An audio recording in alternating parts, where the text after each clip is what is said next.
que aunque todo producto interior es capaz de inducir una norma, ¿no?, que era justamente la raíz cuadrada del producto interior del vector consigo mismo, a pesar de que todo producto interior induce una norma, lo contrario no era necesariamente cierto, sino que solamente las normas que satisfacen la regla del paralelogramo son capaces, o mejor dicho, provienen de algún producto interior.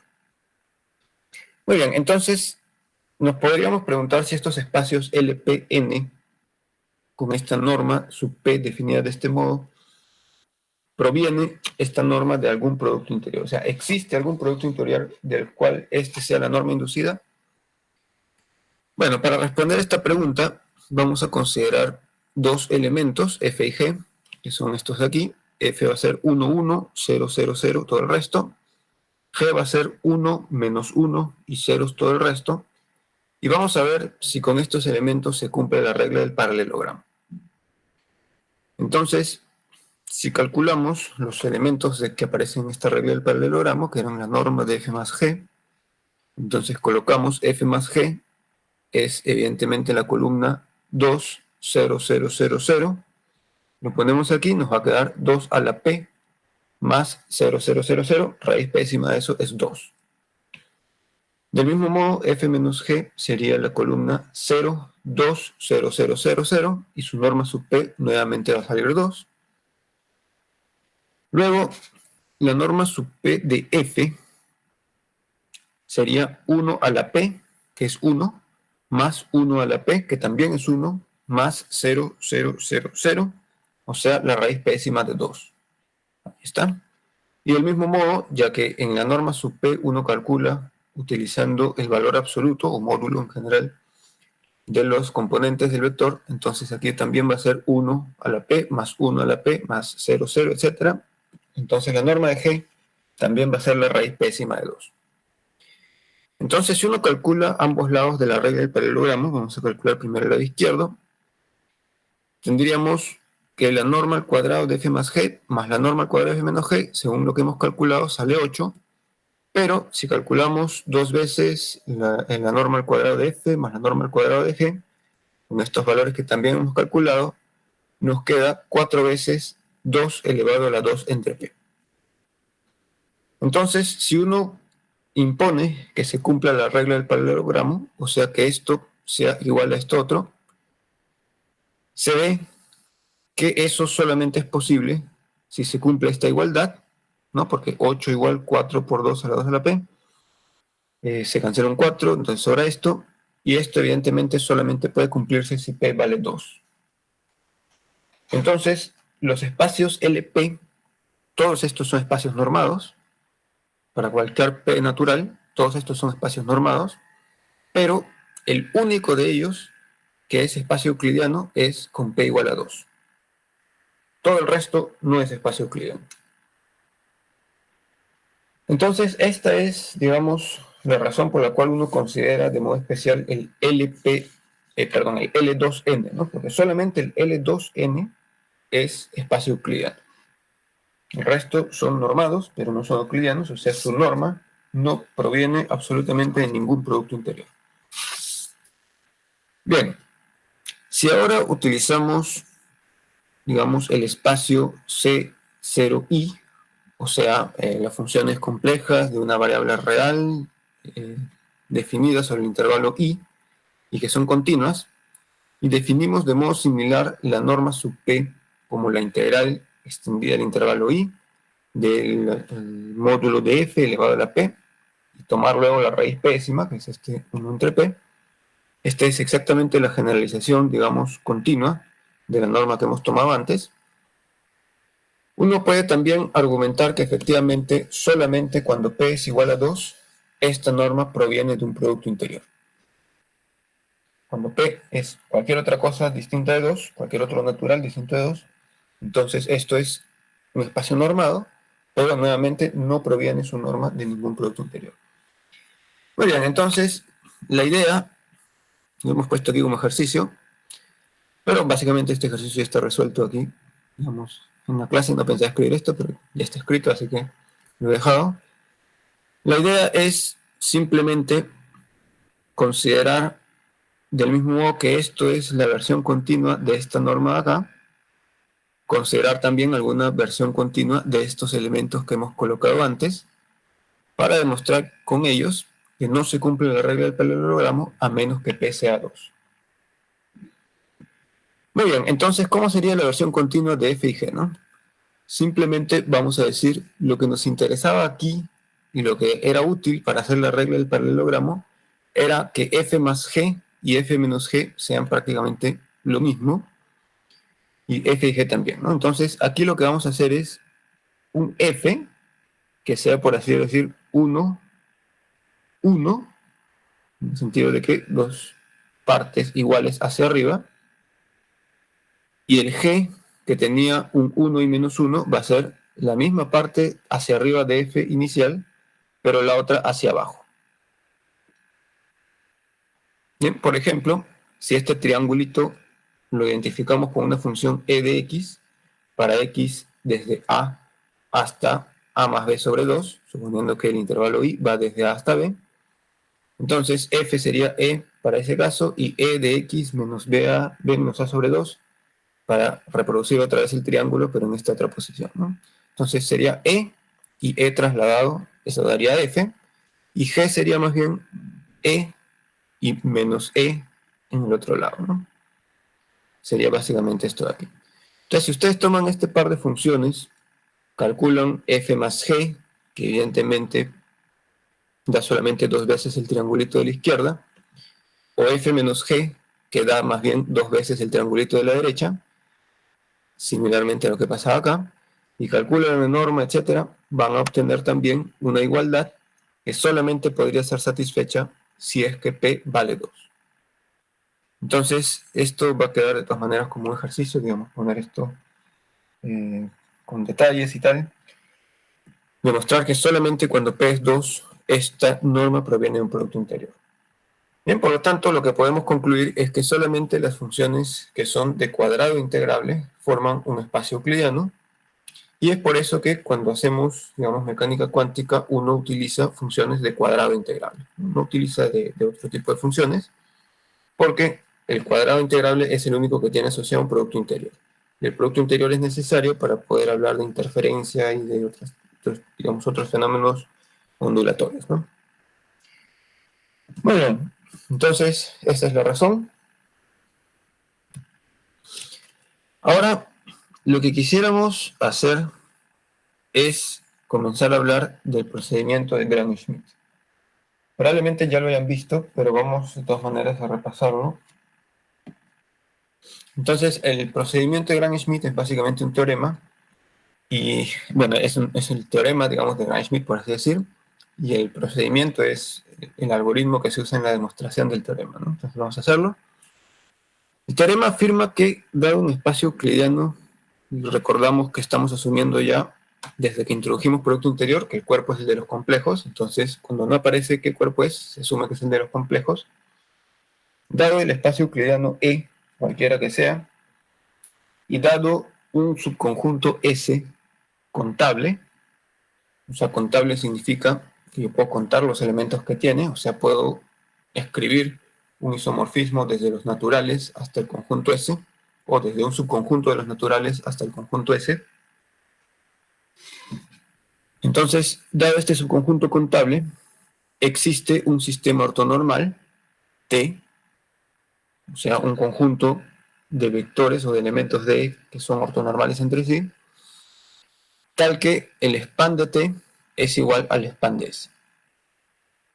O sea, cualquiera que sea el subconjunto contable S, puedo siempre encontrar un sistema ortonormal, un conjunto ortonormal de vectores que generan exactamente lo mismo que generaba el conjunto S.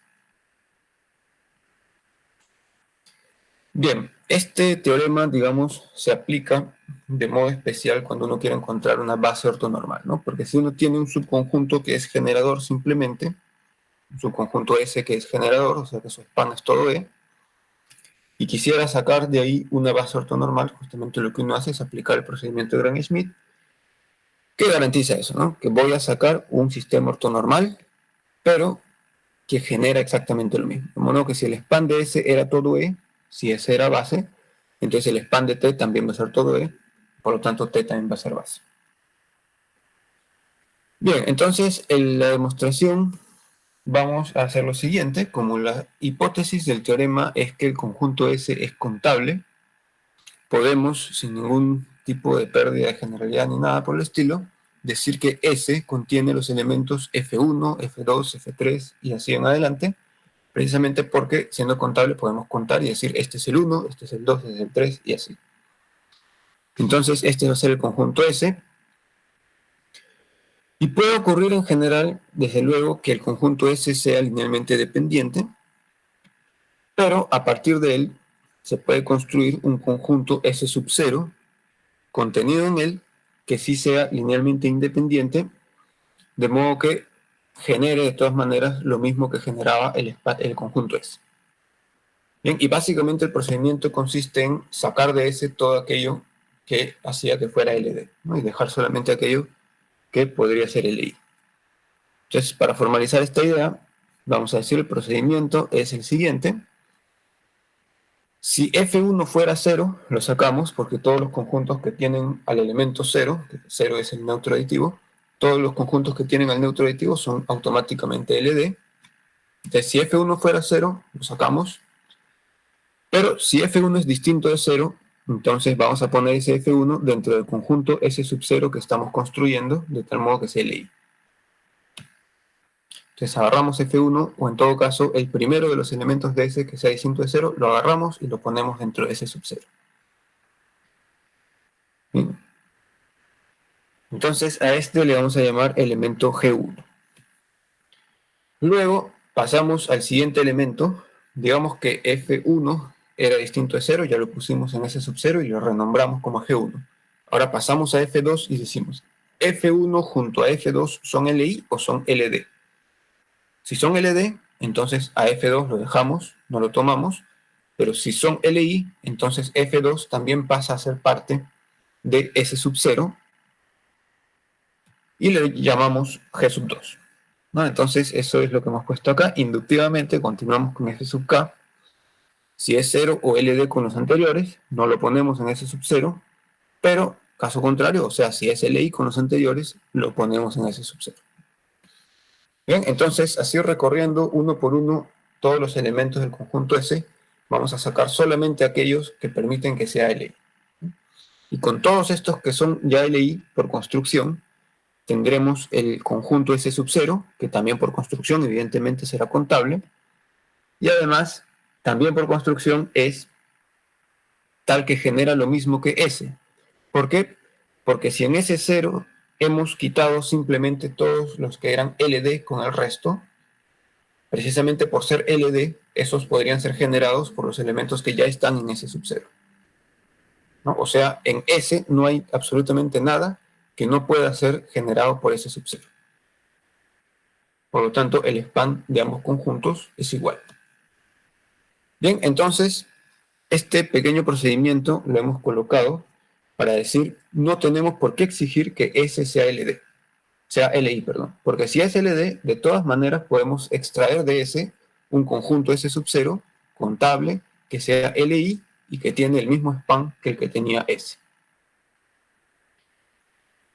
Muy bien, entonces lo que faltaría hacer, ya que el conjunto es LI, es ortonormalizar, ¿no? Entonces ahora sí podemos ya decir, vamos a comenzar con el conjunto que es LI. Bien, la ortonormalización del conjunto S sub 0 para obtener el conjunto T del cual nos habla el teorema sigue justamente el procedimiento que es llamado procedimiento de Gram-Schmidt y que consta de 3 pasos, por decirlo.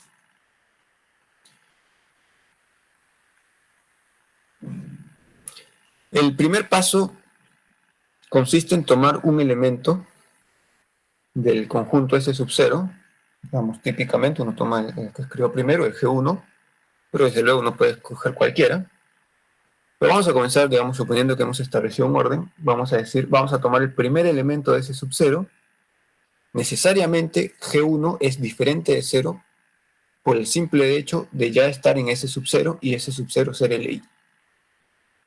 Porque si fuera 0, entonces S sub 0 sería LD, porque repetimos, todo conjunto que tiene el 0 es LD. De G1 definitivamente no es 0, por estar en ese sub-0, luego su norma tampoco es 0, por ser norma, y la norma es definida positiva. Entonces, si yo divido G1 entre su norma, me va a dar un elemento que tiene norma 1, ¿no? Entonces, este elemento de norma 1, que vamos a pasar a llamar E1, va a ser el primer elemento del conjunto T que estamos construyendo. Bien, y como decimos, está bien definido porque G1 no es el 0 del espacio E. Muy bien, entonces, procediendo, digamos, por inducción matemática, el primer elemento ya está puesto. Ahora vamos a suponer que hemos construido los primeros n-1 elementos, de manera que el conjunto E1 hasta En-1 es ya un sistema ortonormal y es parte del conjunto T.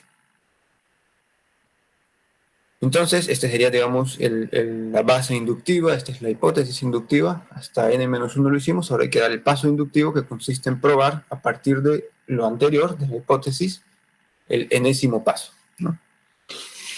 Entonces vamos a decir, el enésimo elemento de T va a ser este E sub n,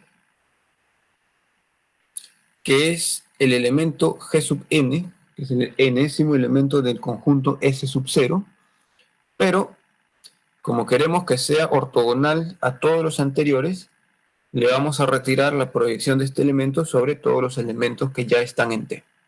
Entonces voy a tomar Gn, lo proyecto sobre el elemento n-1 y se lo retiro eso a Gn. Lo proyecto sobre el elemento n-2, se lo retiro eso a Gn. Lo proyecto sobre el elemento E1, todo eso se lo retiro a Gn. De manera que Gn va a ser solamente, o lo que va a quedar de Gn, mejor dicho, es solamente aquella parte de Gn que no tiene ninguna proyección o que su proyección es 0 sobre cualquiera de las direcciones que ya están definidas por los otros anteriores elementos. Bien. Bueno, esa es la forma, digamos, la noción intuitiva, pues luego hay que luego demostrar que efectivamente va a ser ortogonal a ellos, ¿no? Muy bien, y como queremos que sea ortonormal, o sea que su norma sea 1, lo que hay que hacer es simplemente tomar esto y lo dividimos entre la norma. Muy bien, entonces lo que queremos es decir si a estos que ya eran un sistema ortonormal le adicionamos en, el resultado sigue siendo todavía un sistema ortonormal. Eso es lo que hay que demostrar. Bueno, lo primero es establecer que este en, de hecho, está bien definido, ¿no? Porque, digamos, la preocupación que alguien podría tener es que quizá al retirarle tantas cosas a Gn no quede nada, o sea, tal vez esto saldría 0, y entonces dividirlo entre la norma de 0, que también es 0, no tendría ningún significado. Así que hay que asegurarse de que ese procedimiento pueda hacerse en primer lugar, ¿no? Muy bien, entonces n está bien definido, simplemente significa decir que este elemento no es el neutro aditivo. Bueno, vamos a proceder entonces por contradicción.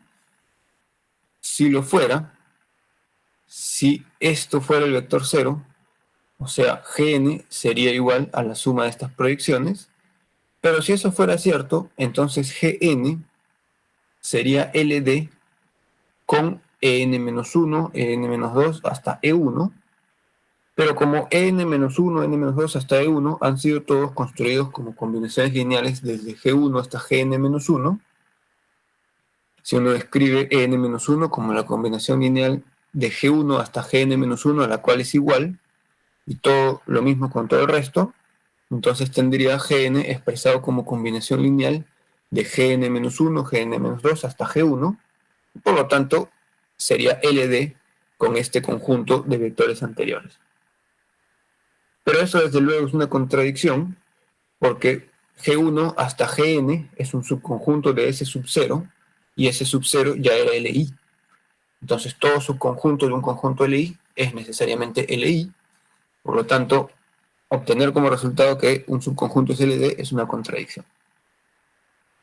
Bien, eso significa que jamás sería posible que al retirar todas estas proyecciones nos quede 0. Siempre tiene que quedar algo diferente de 0. Si es diferente de 0, la norma es diferente de 0 y esta división puede ser hecha. Muy bien, entonces ya no nos preocupamos, decimos este elemento por lo menos existe, ahora hay que ver si cumple las condiciones de ortonormalidad, ¿no? Entonces primero a ver si está normalizado, evidentemente lo está porque es igual a un elemento entre su norma, y si le aplico la norma a esto, queda la norma de V entre la norma de V, pero la norma de V, o mejor dicho, 1 entre la norma de V es un número, y la norma cumplía la propiedad de homogeneidad absoluta, entonces sale, etcétera, ¿no? Entonces queda norma de V entre norma de V, eso sale 1. Entonces está normalizado, y luego hay que ver si EN es ortogonal a todos los anteriores.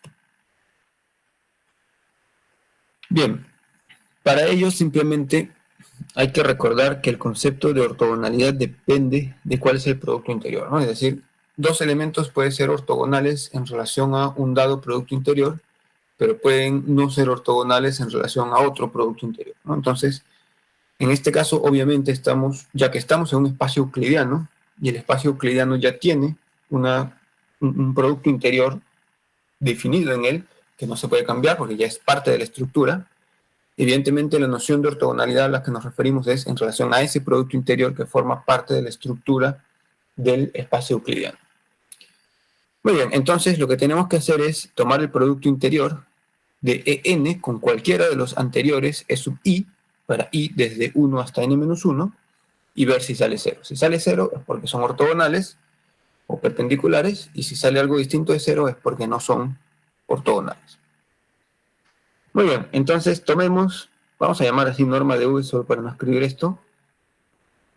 Entonces, este factor que es 1 entre la norma de E sub n, o de lo que antes era, digamos, lo que da lugar a E sub n, y luego, como el producto interior es lineal en el segundo argumento, vamos a tener EI con GN menos EI con todo esto de acá, pero este producto interior es un número, puede salir del producto interior, entonces va a quedar, esto salió, queda EN menos 1 con GN, y dentro del nuevo producto interior está quedando EI con EN menos 1. Aquí está. Lo mismo con el resto, ¿no? Menos, le voy a quitar así todas las proyecciones, menos esto que es un número, va a salir del producto interior nuevamente, queda E1 con GN, y dentro del nuevo producto interior queda EI con E1, que es esto de acá. Muy bien, la suerte es que todos estos ya son conocidos, porque aquí aparecen solamente los elementos E1 hasta EN-1. Entonces, esto, por hipótesis inductiva, ya era un sistema ortonormal, de modo que EI con EN-1 da delta I N-1, lo mismo con el resto, EI con E1 da delta I1. Y aquí no estamos usando nada excepto la hipótesis inductiva. Bien, entonces lo que resta acá es EI con GN, que no sabemos cuánto es, lo dejamos ahí, y acá lo que va a quedar es que esto es 1 o 0 dependiendo de que I valga N-1, ¿o no? Y esto va a ser 1 o 0 dependiendo de que I valga 1 o no, y lo mismo con todos los términos intermedios, ¿no? Entonces el único que va a sobrevivir va a ser cuando los dos índices de la delta de Kronecker sean iguales, y eso va a dar justamente EI con GN también, ¿no? Muy bien. Entonces queda EI con GN menos EI con GN. Esto es un número menos el propio número, esto sale 0. Por lo tanto, estos son todos ortogonales al elemento EN que estamos construyendo. Bien, entonces el elemento existe, está normalizado y es ortogonal a todos los anteriores, por lo tanto, desde el 1 ahora hasta el enésimo va a ser nuevamente un sistema ortonormal.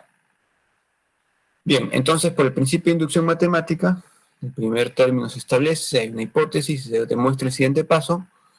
Por el principio de inducción matemática, T, construido por estos pasos inductivos, va a ser un sistema ortonormal.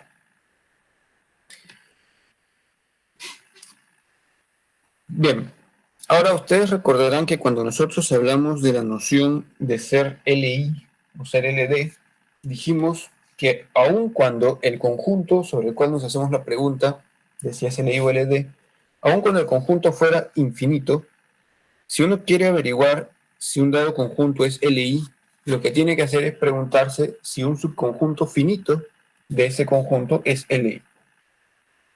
Bien, y evidentemente lo mismo para todos los subconjuntos finitos de ese conjunto.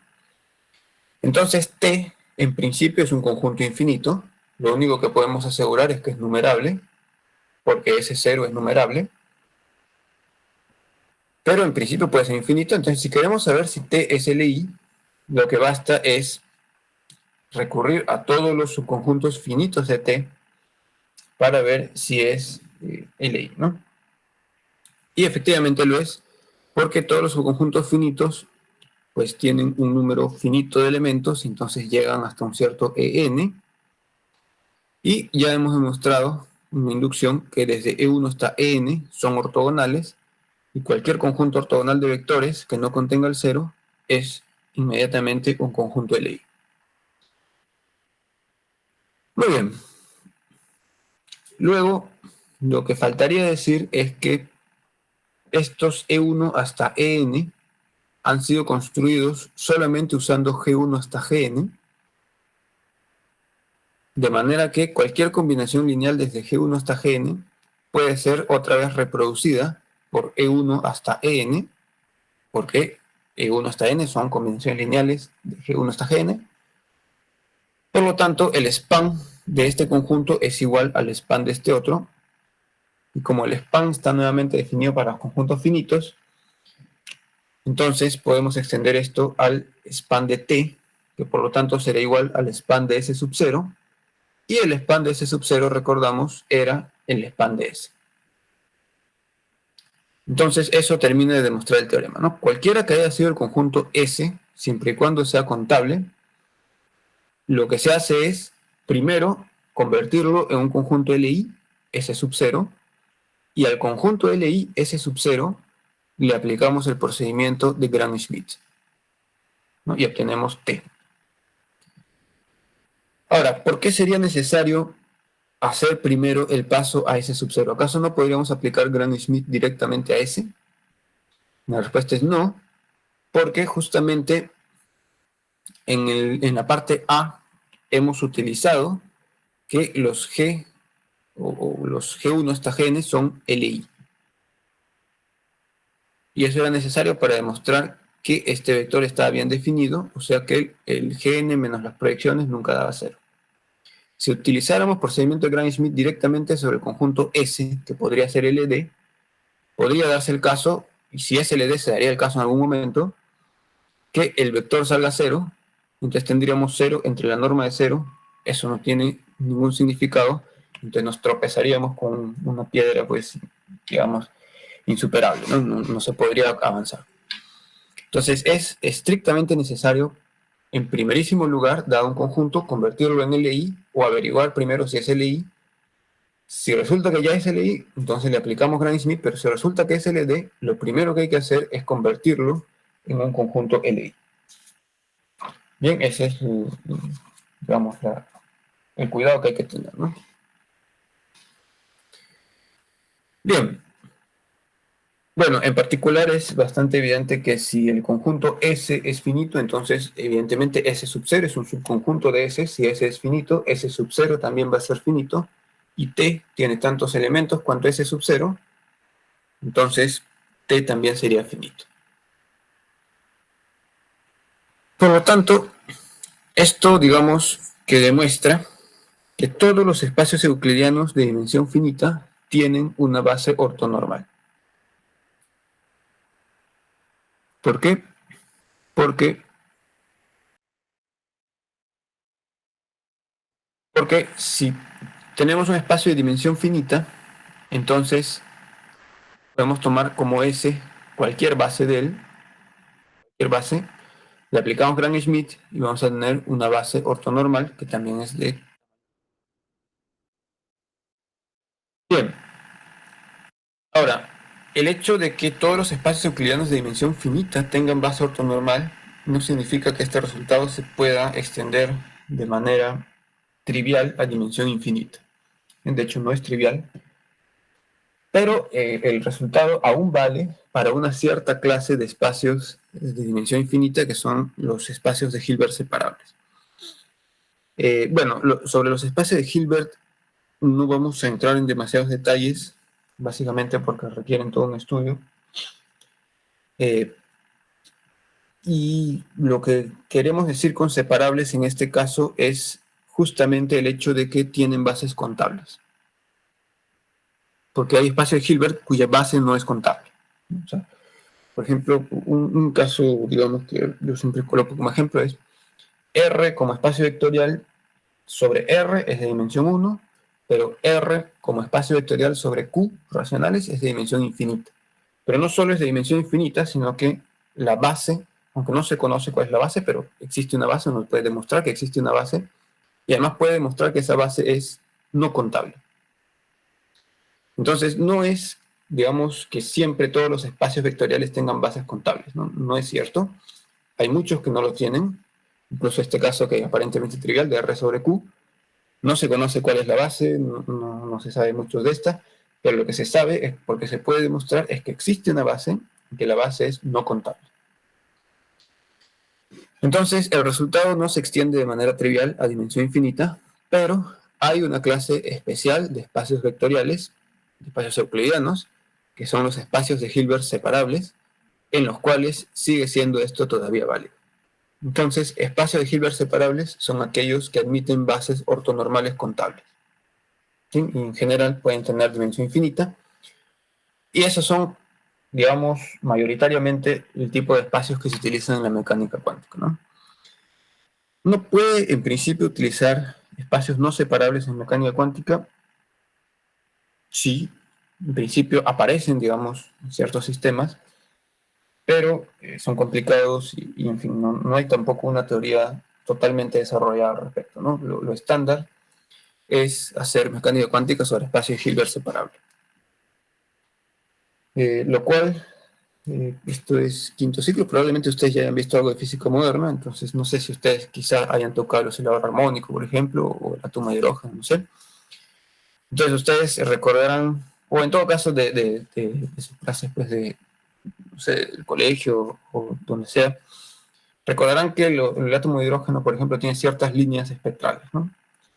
Entonces, estas líneas espectrales básicamente corresponden a las transiciones de un estado o de un cierto nivel de energía a otro. Y son discretas, ¿no? Es decir, justamente uno de los problemas era en su momento fue la discretización de los niveles de energía, ¿no? Entonces, al decir el átomo de hidrógeno tiene niveles discretos de energía, por lo menos en cierta parte del espectro, corresponde a decir que hay una base numerable de estados en los que puede estar el electrón. Puede estar en el estado 1, en el estado 2, en el estado 3, en el 1.000.000, pero es numerable, ¿no? Eso es lo que importa. Y es infinita, pero es numerable.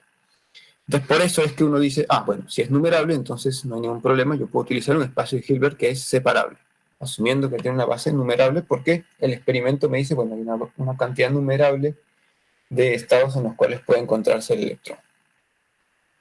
Entonces, digamos, esto es para que ustedes lo tengan en cuenta. Todo el curso es para que ustedes lo tengan en cuenta, digamos, al momento de establecer algunos resultados en física, ¿no? Ese es el propósito del curso, justificar algunas de las cosas que se hacen en física. Entonces, ¿por qué uno utiliza un espacio de Hilbert? ¿Por qué asumes que tiene una base ortonormal? ¿Por qué asumes que tiene una base numerable y tal?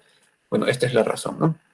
Usas cuadrados integrales porque es la única forma que tengas producto interior, y el producto interior se necesita para hacer interferencia y tal. Y además asumes que es separable porque ciertos sistemas pues ya te dicen que hay una base numerable. Bien, entonces esa sería la justificación del procedimiento de Gram-Schmidt. Y bueno, uno puede poner aquí una serie de ejemplos, ¿no? Vamos a poner como ejemplo el espacio de los polinomios de variable real y de coeficientes reales definidos en el intervalo abierto desde 0 hasta 2. Y vamos a poner en este espacio un producto interior, f.i, que sea la integral desde 0 a 2, que es donde está definida la variable, del producto de f por g. Bien, recuerden que P de coeficientes reales es un R espacio vectorial, por lo tanto, este producto interior no tiene la barra sobre F, ¿no? Y esto está bien porque en el caso real, la sesquilinealidad, como ustedes recordarán, se transformaba o se reducía, digamos, a la bilinealidad, ¿no? Entonces, este es un producto interior bilineal porque se trata de un espacio vectorial real.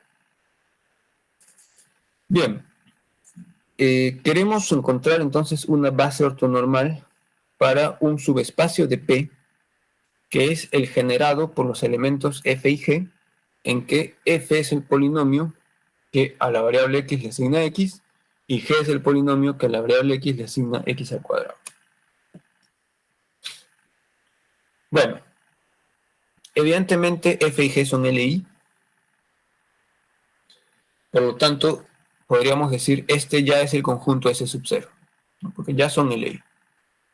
Lo siguiente que podríamos hacer es ver si son ortogonales, ¿no? Pues si ya son ortogonales, pues ya para qué vamos a aplicar Gram-Schmidt, ¿no? Entonces, recordando, ortogonalidad depende del producto interior, tomamos el producto interior del uno con el otro, hacemos la integral, sale 4, 4 no es igual a 0, por lo tanto tenemos que aplicar el procedimiento de Gram-Schmidt.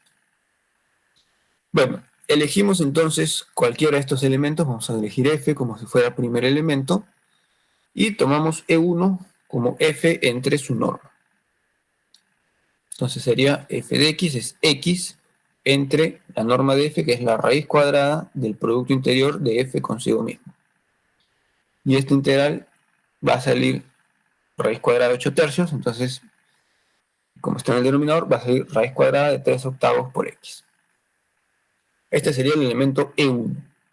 Con el elemento E1 podemos construir el E2 si tomamos el otro elemento G y le quitamos la proyección sobre E1. Entonces tomamos G menos la proyección, que es el producto interior de G con E1. E1 es raíz cuadrada de 3 octavos de F, por E1, raíz cuadrada de 3 octavos de X. Y lo dividimos todo entre la norma, ¿no? Entonces, F con G, qué suerte que ya lo calculamos, salía 4, por lo tanto esto es x al cuadrado menos 3 medios de x, entre la norma de lo mismo, calculamos la norma, nos sale 2 quintos, y por lo tanto E2 se reduce a raíz cuadrada de 5 medios de x al cuadrado menos 3 medios de x. Entonces, ahora sí, E1 y E2 en conjunto van a formar una base ortonormal para este subespacio. Bien, lo que se va a pedir como ejercicio, solamente para que ustedes se convenzan de que esto es así, es considerar como primer elemento ya no al E1, sino al E2. O sea, perdón, ya no al F, sino al G. O sea, el polinomio x cuadrado, por decir.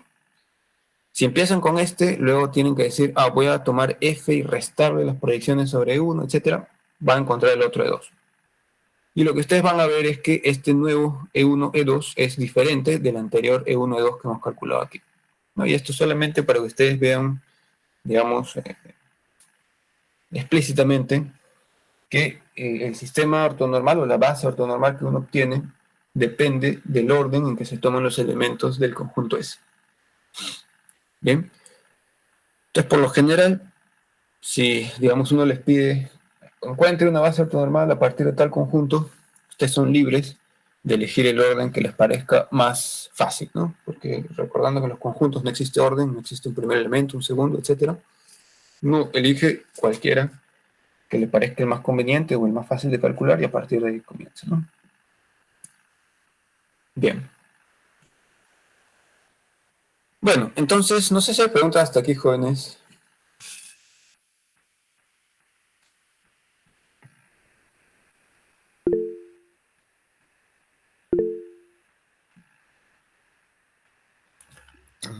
Profesor, Si hay preguntas, pueden... una consulta respecto al lo que dijo el ejercicio, el único cambio en sí que habría era que no habría un f de x en la base 1, sería un g de x, ¿no? Claro, o sea, de los elementos f y g que hemos puesto acá, Ujú. nosotros, digamos, como parte del ejemplo, consideramos f como el primer elemento y a partir de ahí empezamos, ¿no? El ejercicio es, ahora ya no consideres f como primer elemento, sino g. Esa con E1 siendo la versión normalizada de G, y luego construye E2 tomando F y restándole la proyección sobre E1. Ah, ok, ok, profesor. Muy bien. Luego, José creo que tiene una pregunta. Sí, profesor, una consulta respecto a lo que estaba diciendo sobre los espacios de Hilbert separables en cuántica. Según su explicación, entiendo que estos espacios solamente aparecen en sistemas con estados ligados.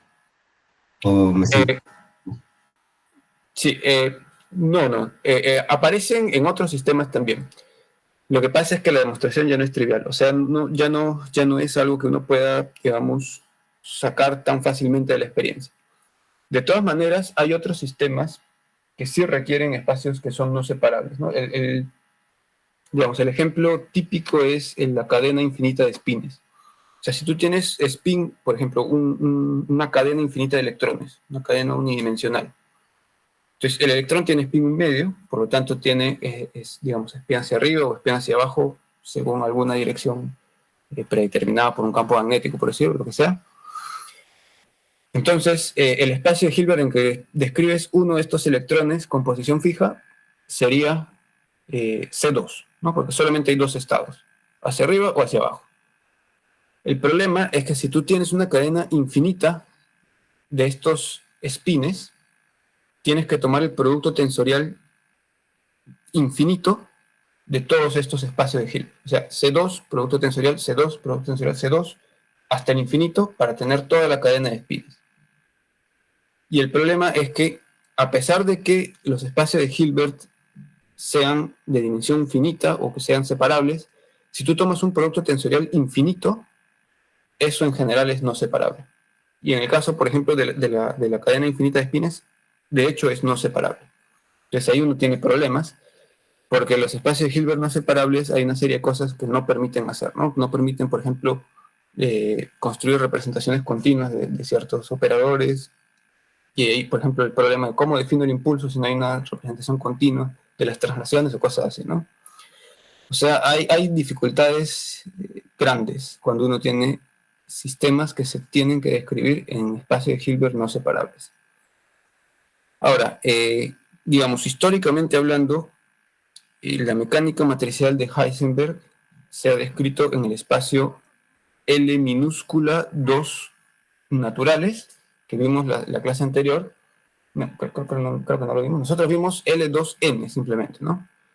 Que eran Cn con producto interior A barra B más A barra 2, B2, etc. Eso es lo que vimos. Ahora, si tú tienes este Cn y dices voy a tomar N infinito, o sea, matrices infinitas, entre comillas, ese todavía es un espacio de Hilbert de dimensión infinita, pero es separable. Entonces, la mecánica matricial de Heisenberg se describe en un espacio de Hilbert separable. La mecánica cuántica de Schrödinger básicamente se describe en un espacio que se parece al C2 que hemos puesto acá, se parece al C2, este de acá, pero obviamente sobre todo R, y además no es exactamente C porque no permite también funciones que no sean continuas y tal. Ahí tiene sus cositas, pero la cuestión es, también es un espacio de Hilbert separable.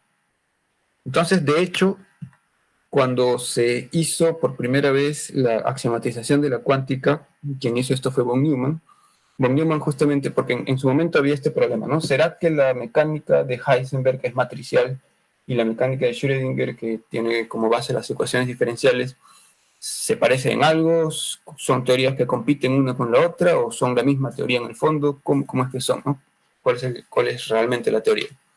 Entonces, quien resolvió esto, es decir, hubo ya ciertos avances, ¿no? Schrödinger mismo fue el primero que trató de argumentar que había una equivalencia entre ambas formulaciones. Luego Dirac también hizo sus contribuciones y tal, pero quien, digamos, zanjó el problema definitivamente fue von Neumann, justamente introduciendo la noción del espacio de Hilbert. Entonces, von Neumann prácticamente agarró, miró a la mecánica matricial de Heisenberg y dijo, mira, esto es la teoría descrita en el espacio L2N. Luego miró la teoría de Schrödinger y dijo, ah, bueno, esto es la misma teoría, pero descrita en este otro espacio L2R. Entonces dijo, ah, bueno, se trata al final de la misma teoría, solo que está expresada en dos espacios diferentes. Pero estos dos espacios resulta que son isomorfos, o sea, son prácticamente lo mismo. Y ambos son separables. Entonces, por eso, cuando von Neumann hizo la axiomatización de la cuántica por primera vez, de hecho, incluso cuando escribió la definición de espacio de Hilbert por primera vez, él hizo una definición en la cual el espacio de Hilbert era, por definición, separable. Porque el interés que tenía era la mecánica cuántica según Heisenberg, según Schrödinger, las versiones, digamos, entre comillas, abstractas de Dirac, también, todas equivalentes, pero todas estaban sobre un espacio de Hilbert separable. Luego, recién con ya posteriores estudios, se empezó a ver que ciertos sistemas idealizados y mecánica estadística, como esta cadena de espines y tal, requerían, digamos, relajar esta condición, y entonces se admitió que los espacios de Hilbert pudieran ser no separables, y por eso se le colocó el adjetivo adicional, ¿no? A estos le vamos a llamar separables y a estos no separables, ¿no? Básicamente ese ha sido el desarrollo, ¿no? Pero en general, casi todo lo que se hace en mecánica cuántica ocurre sobre un espacio de Hilbert separable. Todo lo que se hace sobre la cuántica de Schrödinger se hace sobre un espacio de Hilbert separable. No sé si hay preguntas sobre eso. Está bien, profesor, gracias. Muy bien. Bueno, se me fue la pantalla. A ver, un segundo.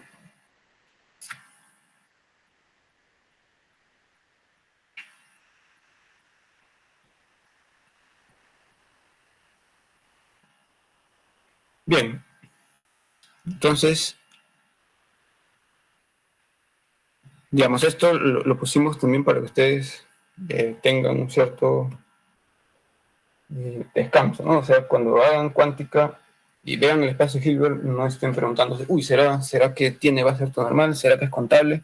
Bueno, recuerden que Schrödinger, por ejemplo, todo es separable, ¿no? Porque el espacio de Hilbert en el cual actúa o se describe es parecido a este, parecido a las funciones de cuadrado integrable, y resulta que, con las salvedades que hay que ponerle, se convierte en un espacio de Hilbert separable.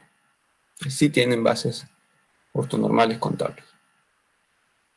Entonces ahí pueden ustedes estudiar, por así decir, sin preocuparse demasiado en eso. Bien.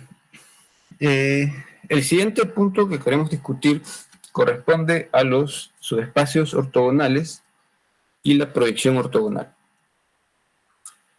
Entonces, vamos a empezar introduciendo la siguiente definición. Dado un espacio euclidiano, E, con un producto interior arbitrario, y dado un subconjunto R de E, el conjunto ortogonal a R es el que denotaremos R ortogonal y que contiene a todos los elementos de E que son ortogonales a los elementos de R. Bien, para cualquier elemento G de R, el elemento F que esté en R ortogonal debe tener con el producto interior igual a 0. Bien, entonces lo primero que hay que notar es que esto se puede definir cualquiera que sea el subconjunto, ¿no? Este subconjunto no tiene en principio por qué ser un subespacio, nada por el estilo. Un subconjunto cualquiera ya permite introducir, digamos, la ortogonalidad, ¿no? El subconjunto ortogonal. Lo que sí ocurre más bien es que cualquiera que sea el conjunto R, no necesariamente su espacio, el conjunto ortogonal sí es siempre un subespacio vectorial. Bien, y esto se puede demostrar de modo sencillo, simplemente viendo que R ortogonal, que ya es un subconjunto de E, porque sus elementos salen de E, simplemente hay que ver que sea cerrado frente a las operaciones de suma y multiplicación por un número. Entonces, para todos los F y G en R ortogonal, si uno toma un H cualquiera en R, de manera que por estar en R ortogonal, tanto F cuanto G son ortogonales a H, entonces evidentemente F más G, que se puede descomponer en estas dos partes, también va a ser ortogonal a H. Entonces, como este H era cualquiera en R, F más G está en R ortogonal. Y lo mismo si uno toma la multiplicación con un elemento del cuerpo, ¿no? Cualquiera que sea F en R ortogonal, para todo H en R y cualquier número lambda, lambda BF con H, se puede salir este número con su complejo conjugado, pero lo importante es que queda f con h y f con h es 0, porque f está en R ortogonal y h en R. Por lo tanto, lambda f está nuevamente en R ortogonal.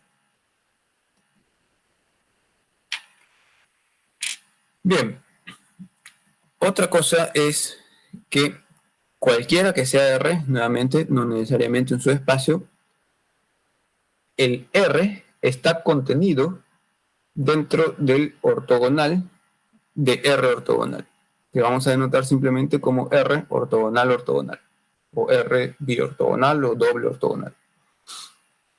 Bueno, y esto también es, como se trata de una inclusión, simplemente hay que tomar un elemento cualquiera en F y demostrar que está en R ortogonal ortogonal, ¿no? Entonces, cualquiera que sea F en R, se cumplirá que para todo G en R ortogonal, esto por definición de R ortogonal, F con G es H, pero si para todo G en R ortogonal F con G es H, F con G es 0, entonces evidentemente F está en ortogonal a R ortogonal, y por lo tanto R ortogonal está contenido en el doble ortogonal. Bueno, entonces, como este doble ortogonal necesariamente es subespacio vectorial por el hecho de ser ortogonal de otro conjunto, porque R doble ortogonal es ortogonal de R ortogonal, entonces en general no va a ser cierto que R sea igual al doble ortogonal, porque el doble ortogonal siempre es subespacio y el R podría no serlo, es un conjunto cualquiera. Entonces, por lo general, esta inclusión es propia, ¿no? R está propiamente incluido en R doble ortogonal. Sin embargo, puede llegar a ser igual a él si es que el propio R es un subespacio, ¿no? Si R ya es subespacio, entonces va a ser igual al subespacio que es R ortogonal ortogonal. Pero si no lo es, entonces está incluido propiamente nada más. Bien, de hecho eso va a ser un corolario después. Pero mientras tanto, para ello, vamos a establecer un teorema que dice lo siguiente, ¿no? Cualquiera que sea el conjunto R, el doble ortogonal es el span de R. O sea, todos los elementos del doble ortogonal de todas maneras pueden ser generados por el conjunto R.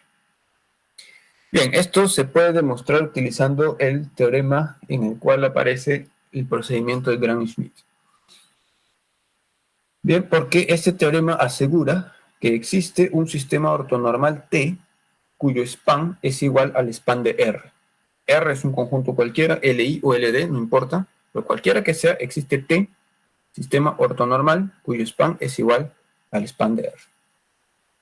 Entonces, vamos a suponer que T contiene los elementos E1 hasta EM, y por lo tanto la dimensión de su span es M, ¿no? Ya que esto sería una base. Hay que recordar que T necesariamente siempre es LI, ¿no? Porque es un conjunto ortonormal. Todo conjunto ortonormal es LI, a menos que contenga el 0.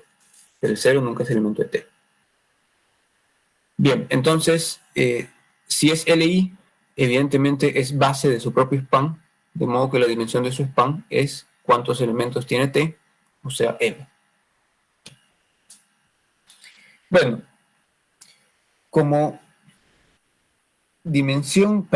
como span de T es un subespacio de E, y T es base de span de T, o sea, T es base de un subespacio de E, este T puede ser extendido a una base ortonormal de todo el espacio E. Entonces, lo que esto quiere decir es que existe una base de E cuyos primeros M elementos son justo los elementos de T. Bien, y simplemente lo completamos con otros elementos de tal modo que sean LI con los anteriores y que entre todos ellos sean capaces de generar todo E. Suponiendo que son L los elementos con los cuales hay que completar, entonces la dimensión de E va a ser M más L. Bien, naturalmente F1 hasta Fl tienen que estar en R ortogonal.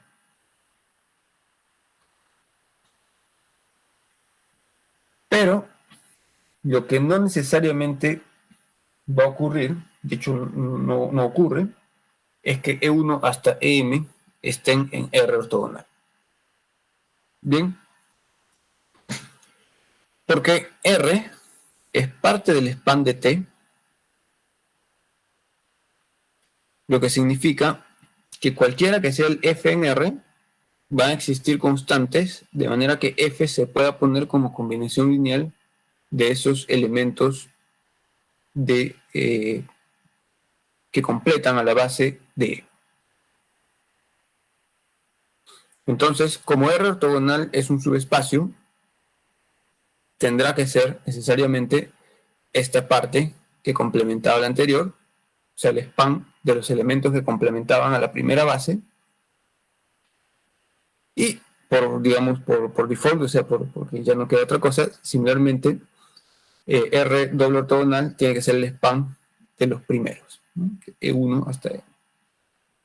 Pero este era T, o sea, este es el span de T, y el span de T había sido construido de tal modo, o mejor dicho, T había sido construido de tal modo que el span de T sea el span de R, ¿no? Y de ahí se sigue entonces que el doble ortogonal de R es justamente el span de R.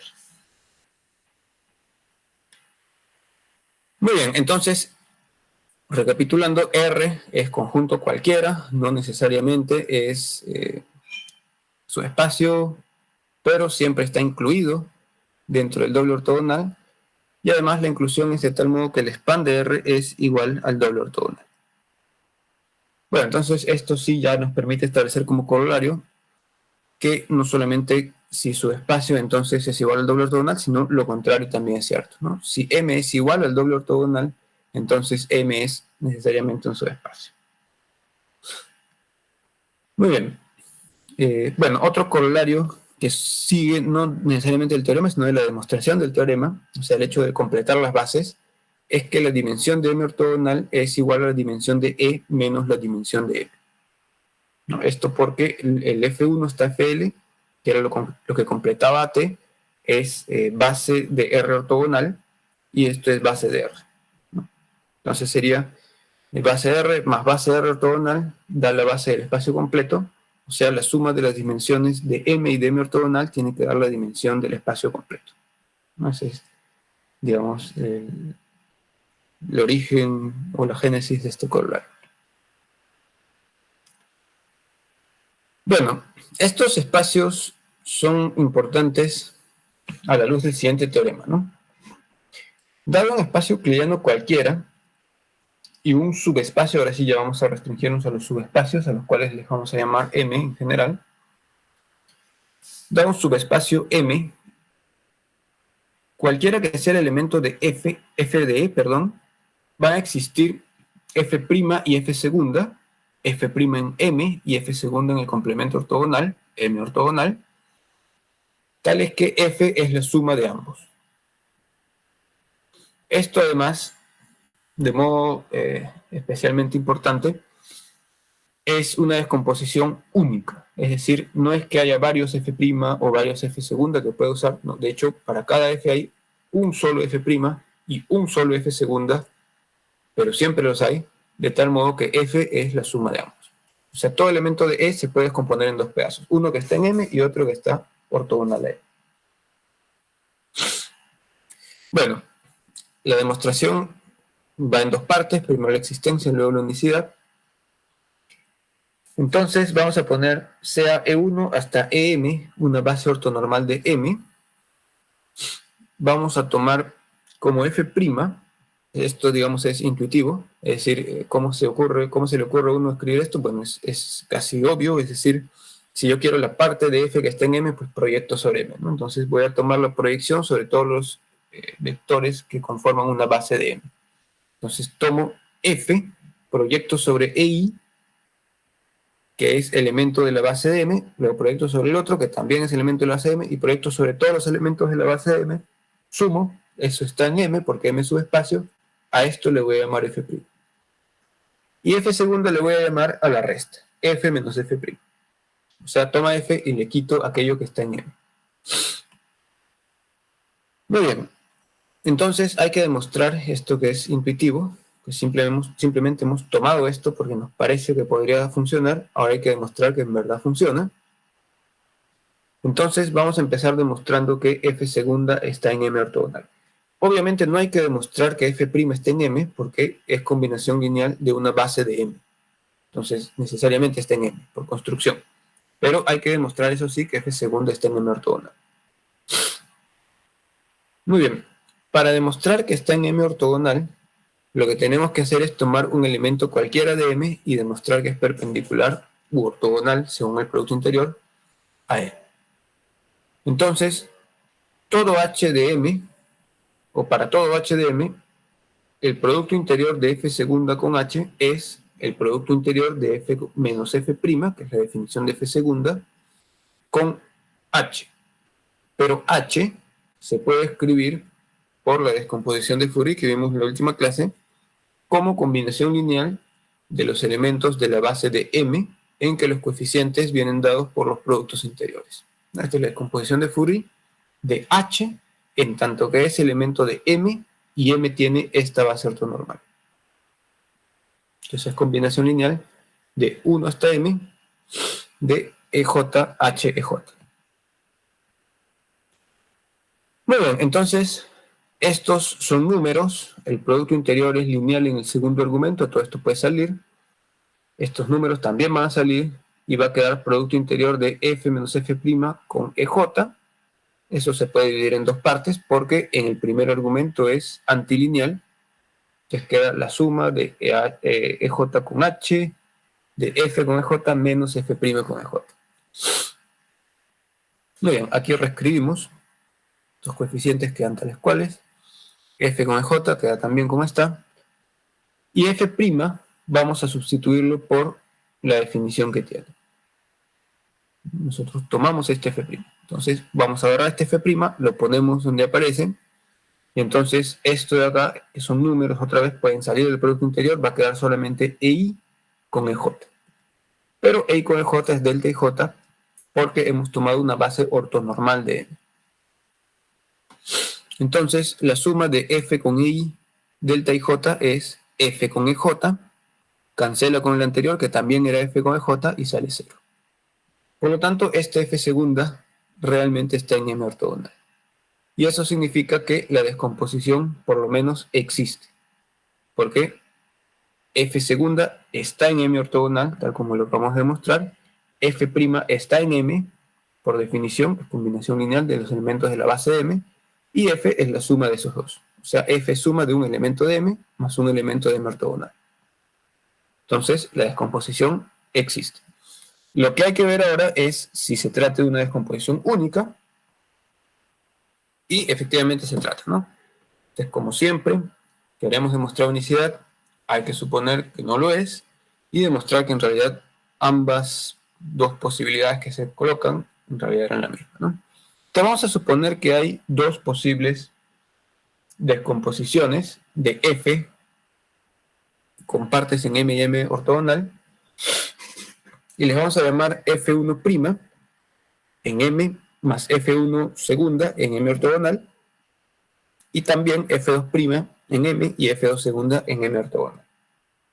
Entonces, de esta igualdad, de esta última igualdad, si paso F2' a la izquierda y F1 segunda a la derecha, me va a quedar la resta de dos elementos en M, y como M es subespacio, esa resta de elementos de M está otra vez en M. Y por acá tendremos la resta de dos elementos de M ortogonal, y como M ortogonal es subespacio, la resta de dos elementos en M ortogonal está otra vez en M ortogonal, de manera que tenemos que un elemento de M es igual a un elemento de M ortogonal.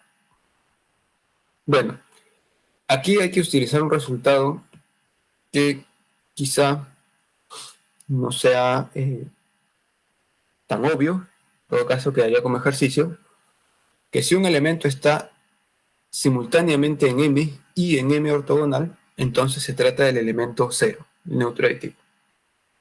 Bien, eso quedaría como ejercicio. Y utilizando ello, entonces, es un elemento que está en M y en M ortogonal solo puede ser el 0, luego F'1 y F2' deben ser iguales, y también F1 segunda y F2 segunda tienen que ser iguales, ¿no? Entonces, habíamos supuesto que hay dos posibilidades para la descomposición, pero resulta que en realidad era la misma, ¿no? O sea, realmente solo hay una posible descomposición. Bien. Entonces vamos a poner alguna terminología para aligerar un poco las palabras. Lo primero es que la componente f' de M del elemento f de E, o sea, este f' que hemos puesto acá, la parte de f que está en M, por así decir, se le llama proyección ortogonal de f sobre M. Esta es la proyección ortogonal de f sobre M. A este M ortogonal, que es el espacio ortogonal a M, le vamos a llamar complemento ortogonal de M.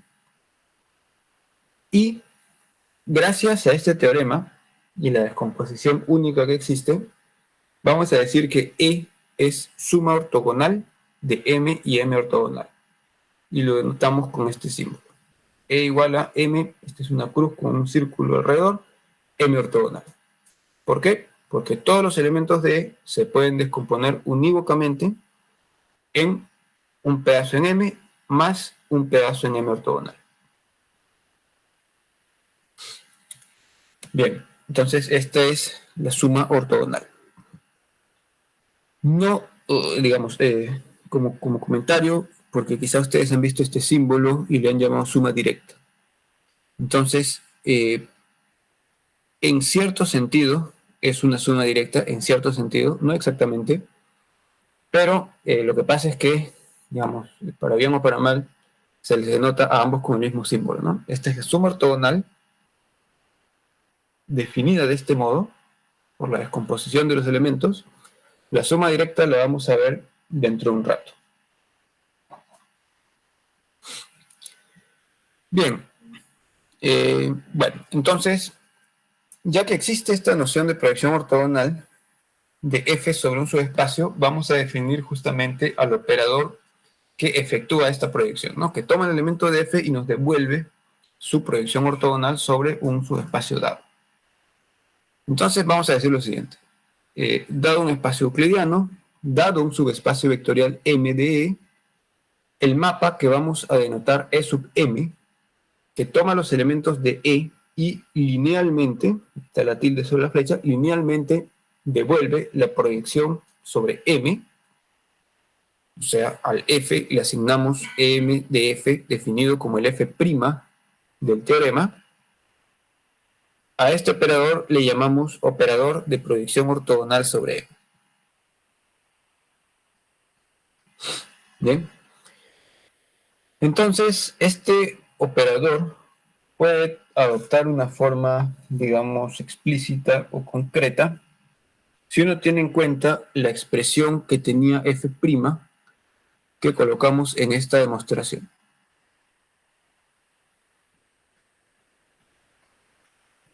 Bien, entonces para eso, según la demostración nuevamente, necesitábamos una base ortonormal del subespacio y vamos a poner entonces que si elegimos una base E1 hasta EM, una base ortonormal, es importante que sea ortonormal. Si la base no fuera ortonormal, uno no puede hacer la descomposición de Fourier, tiene que hacer simplemente una combinación lineal, pero los coeficientes no van a ser dados por estos productos interiores.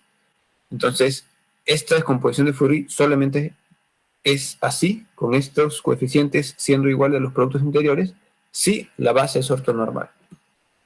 Entonces, vamos a elegir una base ortonormal en M, por lo tanto, EM de F, que es por definición F', pero según la demostración, f' era esta suma de aquí. Entonces es la suma desde 1 hasta m de EI con f, EI. Entonces si uno se olvida del argumento, ya que esto vale para cualquier f de E, uno se olvida del argumento y dice, en cuanto a ese operador, EM es la suma desde 1 hasta m del producto interior de EI, punto y coma, un espacio vacío donde voy a colocar el argumento cuando lo necesite, EI. Entonces, esta es la notación, digamos, libre de argumento del operador de proyección ortogonal.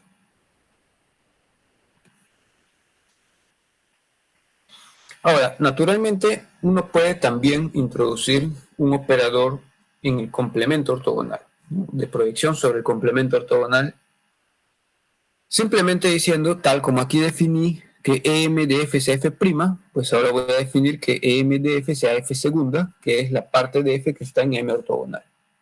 Uno puede hacer eso. Estos mapas, así definidos, dicho sea de paso, están bien definidos justamente porque F' es único y porque F segunda es único. Si la descomposición no fuera única, sino que hubiera varios F', yo no sabría qué F' poner acá. Entonces eso no sería una función, no sería un mapa. Entonces, estos mapas de proyección solamente están bien definidos porque la descomposición es única. Por eso la unicidad de la descomposición es relevante, ¿no? Es lo más importante. Bien, entonces definimos de este modo, ¿no? Luego, ya que F se puede poner siempre como F' más F segunda, pero F' es EM de F y F segunda es M ortogonal de F, uno puede decir también, otra vez, esta es una ecuación, digamos así, a nivel de elementos de E, pero vale para todos los elementos de E, entonces la puedo convertir en una ecuación a nivel de operadores, por decir así. Entonces yo digo, este F es la identidad actuando sobre F, entonces me voy a olvidar el argumento, voy a poner identidad M más M ortogonal. Entonces esta ecuación sobre elementos de E, como vale para todos los elementos de E, lo convierto en una ecuación para operadores, ¿no? Entonces lo que vamos a decir es la suma de los operadores EM y EM ortogonal da la identidad en el espacio E. Esto es, digamos, algo que hacemos siempre, ¿no? De hecho, lo que hemos hecho aquí también cuando nos olvidamos del argumento, ¿no? Esta es una ecuación para elementos de E, pero ya que vale para todos los elementos de E, podemos elevarlo, es decir, o elevarla a una ecuación en el sentido de operadores, ¿no? Esta es ya una ecuación de operadores. Muy bien. Bueno, entonces hay alguna terminología que hay que manejar, aunque casi no la vamos a usar, pero de todas maneras, para que ustedes lo tengan en cuenta. Cuando uno habla de espacios vectoriales reales, habitualmente puede asignar una noción más o menos intuitiva del significado que tienen estas operaciones, ¿no? Sobre todo cuando uno habla de R2 o R3, aunque uno se puede imaginar realmente qué es lo que está pasando. Bueno, pero de todas maneras esto se puede extender a Rn sin mayores problemas, ¿no? Entonces, si uno piensa en R3, por ejemplo, y se imagina que le ha colocado una base en algún punto, bueno, esto ya es, digamos, un poco pedir demasiado, porque donde uno pone la base, etcétera, ¿no? Esto, en fin, esto ya corresponde más a un espacio afín, ciertamente, pero vamos a suponer que de algún modo uno elige un punto y ahí decide construir una base y considerar ese su cero del espacio vectorial, ¿no? En fin. Vamos a decir que hay una base que apunta en la dirección de un eje X, por decir, en el eje Y y en el eje Z. Y entonces un subespacio de este R3 sería un plano como este. Este sería un subespacio bidimensional, es un plano que pasa por el origen. Entonces, dado un elemento F, cualquiera, uno puede, por teorema, siempre proyectarlo sobre M y proyectarlo también sobre M ortogonal, ¿no? En este caso, como hemos visto, que la suma de la dimensión de M con la de M ortogonal debe dar la dimensión del espacio completo. Naturalmente, si este espacio es R3, tiene dimensión 3, el plano tiene dimensión 2, necesariamente su complemento ortogonal tiene dimensión 1, lo cual está en perfecto acuerdo con la noción intuitiva de que aquello que es perpendicular a un plano es una recta perpendicular al plano. Bien, entonces, sobre F tendríamos F sobre M tendríamos F' y acá tendríamos F segunda, ¿no? Bueno, llamaremos distancia del vector F o del elemento F de al subespacio M y le vamos a denotar de este modo distancia de F al espacio M a la norma de F segunda. O sea, a la norma de M ortogonal F. Esto es intuitivo, porque si uno, ustedes están seguramente, bueno, donde sea que estén, pero están sobre el suelo seguramente. Entonces, si ustedes extienden su mano y se preguntan, bueno, ¿y qué distancia hay desde mi mano hasta el suelo? Naturalmente, ustedes seguramente, si quisieran medir eso realmente, tomarían una regla y la pondrían perpendicular al suelo. ¿No? Bueno, claro, podría ser que alguien diga, bueno, a mí se me ocurre medir esto, pero no voy a medirlo perpendicular al suelo, sino 1 metro para el costado, ¿no? Bueno, eso sería muy extraño. Pero en todo caso uno podría pensar, bueno, seguramente este señor trabaja con otra noción de ortogonalidad, ¿no? O sea, tiene su propio producto interior.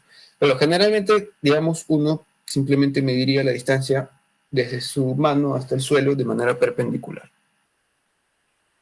O sea, tomaría la norma de la proyección de F en la dirección perpendicular al suelo, ¿no? Que es exactamente lo que dice esta definición. La distancia va a ser el tamaño del elemento en M ortogonal, que es la norma, pues, ¿no? Muy bien, y si se hacen ustedes la misma pregunta, o cuál es el punto del suelo más cercano a mi mano, pues entonces también van a decir, bueno, seguramente el que está pues, justo debajo perpendicularmente hablando, ¿no? Y ese que está justo debajo perpendicularmente hablando es justo F', que es la proyección sobre el suelo, ¿no? Entonces, también el punto de M más cercano a F le vamos a denotar el F', que es la proyección de F sobre el espacio M. Entonces, estas son dos, digamos, definiciones, no son necesariamente demasiado útiles desde un punto de vista teórico, son una cuestión un poquito más práctica quizá, pero bueno, es el nombre que uno da a estas cantidades, ¿no? Bien, entonces vamos a tomar algunos ejemplos, un ejemplo para desarrollar un poco esta idea, ¿no? Bien, vamos a considerar el espacio R4, es un espacio vectorial real, con el producto interior estándar, o sea, el producto punto, digamos, que no aprende mecánica, por decir.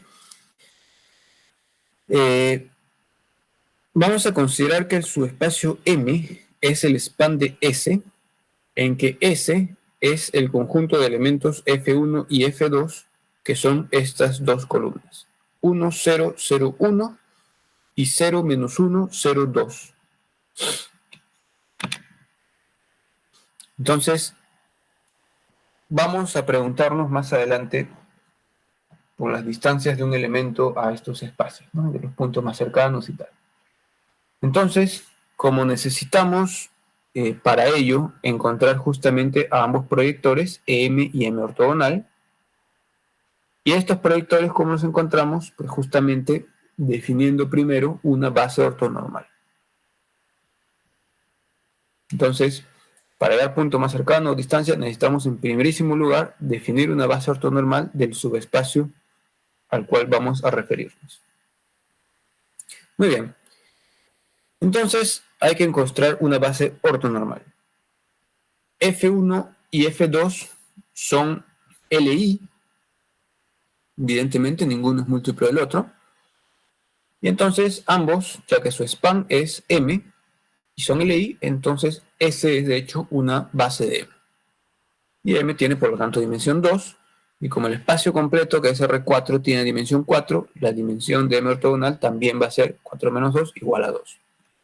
Entonces, tanto M cuanto M ortogonal en este caso son planos bidimensionales en R4. Naturalmente eso no se lo puede imaginar fácilmente, ¿no? En R4 las cosas no son tan intuitivas. Muy bien, entonces, según la definición que se ha dado, M ortogonal viene a ser el conjunto de todos los elementos del espacio completo, R4, que son perpendiculares a todos los elementos del espacio M. Pero todos los elementos del espacio M son combinaciones lineales de F1 y F2, por lo tanto basta asegurar, para decir que son perpendiculares a todos los elementos de M, que sean perpendiculares a F1 y a F2. Entonces, M ortogonal va a ser definido por estas dos condiciones restrictivas. Bueno, colocando a que es igual a F1, vamos a ver 1, 0, 0, 1, haciendo el producto interior, queda que esta primera condición se reduce a V1 más V4 igual a 0, y colocando a que es igual a F2, 0 menos 1, 0, 2, y haciendo el producto interior, esta segunda condición se reduce a que menos V2 más 2V4 también sea 0. Por lo tanto, si V1 vale el número A, cualquiera que sea, entonces V4 también va a tener que valer menos A, por la primera condición. Pero si V4 vale menos A, y ponemos menos A, entonces V2 va a tener que ser menos 2A. Ahí está. Sobre V3 no hay absolutamente ninguna restricción, por lo tanto queda como otro parámetro libre. Entonces M ortogonal necesariamente contiene a los elementos de la forma A menos 2A, B menos A, en que tanto A cuanto B son cualesquiera números reales. Muy bien, esta forma es útil porque a partir de ella uno puede inmediatamente encontrar una base de M ortogonal. ¿Cómo así? Pues ya que todo elemento de M ortogonal se escribe de este modo, uno puede separar el parámetro libre A, y A va a estar siempre multiplicado con 1 menos 2, 0 menos 1, ahí está, y B, que va a estar multiplicado con 0, 0, 1, 0. Entonces esto de acá lo hemos escrito simplemente de este modo. A y B son números reales cualesquiera. O sea, todos los elementos de M ortogonal son combinaciones lineales de esta columna F3 y esta columna F4. Por lo tanto, M ortogonal es span de F3 y F4. Bien, entonces ya tenemos un conjunto generador para M ortogonal. Ahora, ¿cabría acaso preguntarse si este F3 y F4 son LI? Bueno, en principio es bastante evidente de modo explícito que son LI, pero uno realmente ni siquiera tendría que hacerse la pregunta porque la dimensión de M ortogonal es 2. Entonces, como mínimo, cualquier conjunto que sea generador y LI tiene que tener, perdón, cualquier conjunto que sea generador tiene que tener por lo menos dos elementos, ¿no? Que son estos de acá. Entonces, si M ortogonal fuera el span de un solo elemento, si esto pudiera reducirse a un solo elemento, entonces tendría dimensión 1, en contradicción con lo anterior, ¿no? Entonces, estos son definitivamente LI. Bueno, y además se puede ver de modo explícito. Bien. Ahora, entonces tenemos una base de M, tenemos una base de M ortogonal. Pero no nos basta que sean bases, sino que tienen que ser bases ortonormales. Entonces hay que encontrar estas bases ortonormales para como he dicho, usando el procedimiento de Gram-Schmidt.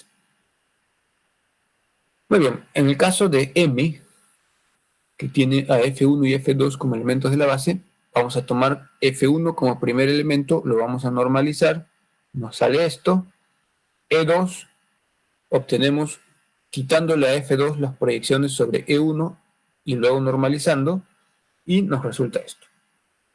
Entonces, este E1 con este E2 conforman ya estos dos juntos una base ortonormal de M. Y con esa base ortonormal de M, uno puede poner ya acá es igual el proyector. Entonces, dado cualquier U en R4, utilizando esta fórmula que habíamos obtenido, esto de acá, o en todo caso para cualquier F, esto de acá, tendríamos lo siguiente, ¿no? M actuando en U es producto interior de E1 con U, E1, más E2 con U, E2. Pero el producto interior estándar que estamos utilizando en R4 es toma E1, que es una columna, y ponlo como fila, o sea, transponerlo, y luego multiplícalo matricialmente con la columna U. Esto de acá. Lo mismo acá, ¿no? E2, que es una columna, vamos a ponerlo como fila, que es transponerlo, y multiplicarlo matricialmente por la columna U. Ahí está. Entonces tenemos fila por columna, lo cual da un número por columna, más fila por columna, lo cual da un número por columna. Pero estas son, dentro de todo, de todas maneras, multiplicaciones matriciales, ¿no? Entonces yo podría decir, esto es fila multiplicando a columna. Y en todo caso, esto que es un número, lo puedo poner no necesariamente a la izquierda de esta columna, sino que lo podría poner a la derecha. Y al ponerlo a la derecha, ganamos algo que es la posibilidad de utilizar la asociatividad, ¿no? Porque E1 con E1, o sea, si lo dejo así como está, yo no podría agarrar y decir voy a multiplicar primero columna con columna y luego por la fila, porque columna con columna no se puede multiplicar matricialmente, pero si pongo esto al otro lado, me va a quedar columna por fila, columna. Y columna fila sí los puedo multiplicar. Lo mismo acá. Entonces vamos a hacer eso, vamos a mover este número a la derecha y luego utilizar la asociatividad del producto matricial para tener columna por fila, lo cual da una matriz 4x4 en este caso, por columna. Y lo mismo acá, ¿no? Columna por fila, columna. Ponemos qué cosa es E1, qué cosa es E1 traspuesto, qué cosa es E2 traspuesto, etc. U es sobre lo que actúa todo ello. Multiplicamos y nos queda que EM es justamente esta matriz. Entonces ya tenemos el proyector sobre el espacio M. Sobre el espacio ortogonal se podría proceder del mismo modo, ¿sí? Porque tenemos una base de M ortogonal, podríamos ortonormalizarla por Gram-Schmidt, luego hacer lo mismo, multiplicar y tal, pero resulta mucho más fácil, mucho más directo y rápido utilizar esta propiedad, ¿no? Yo sé, por teoría, que el proyector sobre M más el proyector sobre ortogonal me da la identidad. Y la identidad en R4 es la matriz identidad. Entonces voy a decir, M ortogonal, en vez de ponerme a buscarlo con la base y tal, voy a decir, es la identidad menos el proyector en M. El proyector en M ya lo tengo, entonces resto y me queda solamente esto. Entonces ahora sí tenemos los dos proyectores, ¿no? Bien, entonces, dados los proyectores, decir cuál es la distancia o cuál es el punto más cercano ya se reduce simplemente a aplicar el proyector sobre el elemento, calcular la norma, o simplemente calcular el otro proyector sobre el elemento, ¿no? Entonces vamos a poner como ejercicio para que lo desarrollen. Dado este elemento, por ejemplo, 2, 1, 0, menos 1, que es un elemento de R4, hay que hallar cuál es la distancia desde este elemento hasta el subespacio M, cuál es la distancia de este elemento al subespacio M ortogonal, cuál es el punto de M más cercano a este elemento U, y cuál es el punto de M ortogonal más cercano a este elemento U. Bien, nuevamente, como decimos, todo eso ya se reduce una vez que tenemos los proyectores a calcular estas cantidades, ¿no? Ahora, lo importante del ejemplo es mostrar justamente cómo es que se construyen los proyectores. Bien, ¿hay preguntas hasta aquí, jóvenes? Está todo claro.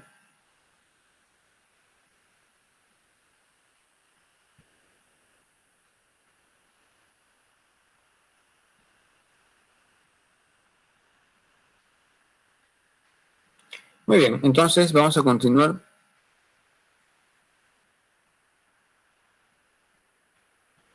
Bien, el último asunto que queremos comentar es sobre la suma directa de espacios euclidianos. Entonces, digamos, dados dos espacios euclidianos, es bastante común, por ejemplo, en la física, tener que construir otro espacio euclidiano que en algún sentido contenga a los anteriores, ¿no? O sea, que se haya compuesto por los anteriores. Bueno, esto, digamos, no es extraño. Por ejemplo, si ustedes tienen una pelota, esta pelota podría moverse en el suelo, y lo describen tranquilamente en R2, y ustedes podrían hacer esa descripción en R2 por un tiempo, Y luego podría ser que viene alguien y la patea y la pelota se levanta, entonces tienen ahora que tener en cuenta la altura de la pelota. Entonces ya no les basta R2, sino que ahora tienen que incluir la altura, que es otro R. Entonces podrían ustedes preguntarse, entonces ¿significa que la descripción que tenía en R2 ya no sirve para nada y tengo que comenzar de nuevo, pero en R3? ¿O será que podemos considerar separadamente las cosas, mi descripción en R2, y de algún modo componerlo con una descripción en R, que sería la altura? Entonces, usualmente ocurre lo segundo, ¿no? Uno no tiene que empezar de nuevo cuando descubre nuevos fenómenos, por decirlo. O sea, esto del fenómeno de que se levanta la pelota, pues podría ser que alguien nunca vio una pelota levantarse, entonces les parezca algo nuevo, y luego cuando ve levantarse se preocupa si tiene que empezar de nuevo o basta adicionar de algún modo el nuevo grado de libertad, por decir. Pero, claro, esto es una situación muy cotidiana, pero hay otras situaciones que ya no son tan cotidianas y en las que uno realmente no tendría por qué haber supuesto que podrían ocurrir ciertas cosas, y sin embargo luego descubre que ocurren, y entonces tiene que incorporar a la descripción que está haciendo nuevos grados de libertad, ¿no? Por decir. Muy bien, entonces esa es la idea, ¿no? Que a veces hay necesidad de componer espacios euclidianos para construir uno más grande. Y hay dos formas para hacer esto. Una de ellas es la suma directa, que es la que vamos a ver en este momento, y la otra forma es el producto tensorial, que vamos a ver en el último tema del curso, que trata justamente sobre los tensores, ¿no? En primer lugar, lo que vamos a hacer ahora es una de las formas de componer que se llama suma directa. Entonces, si uno tiene m espacios euclidianos, E1 con sus operaciones, EM con sus operaciones, todos estos los vamos a considerar sobre el cuerpo C, son C espacios euclidianos.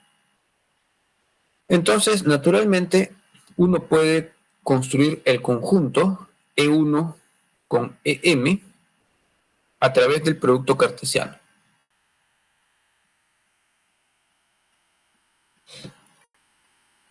Luego, este es un conjunto, y sobre este conjunto se pueden definir operaciones. Por ejemplo, un elemento del producto cartesiano es una M-upla ordenada, en este caso, cuyo primer elemento es un elemento de E1, cuyo segundo elemento es elemento de E2, cuyo mésimo elemento es elemento de EM. Lo puedo sumar con otra M-upla ordenada que también es elemento de este producto cartesiano, definiendo como la suma componente a componente. Entonces va a ser una nueva M-upla del producto cartesiano cuya primera componente sea la suma en el espacio 1 de F1 más G1. Estos son ambos elementos de E1, por lo tanto los puedo sumar según suma 1. Y así con el resto. Fm y Gm son ambos elementos del espacio M, por lo tanto si los quiero sumar lo tengo que hacer con la suma del espacio M. Entonces esto da nuevamente un elemento del producto cartesiano, por lo tanto esta es una operación bien definida en este conjunto producto cartesiano. Y del mismo modo, uno puede definir la multiplicación de un número complejo por la M-upla, simplemente haciendo ingresar este número complejo a cada una de las componentes, pero evidentemente la multiplicación va a depender de en qué espacio se encuentra esta componente, ¿no? Por ejemplo, sobre F1 tendrá que actuar a través de punto 1, que es la multiplicación en el espacio E1, y sobre Fm tendrá que actuar según punto M, que es la multiplicación en el espacio EM. O sea, entra a todas las componentes, pero actúa sobre cada una de ellas según la multiplicación del espacio que les corresponde. Bien, con esas dos operaciones, este producto cartesiano ya se convierte en un espacio vectorial, y a ese espacio vectorial se le llama suma directa de los espacios E1 hasta EM.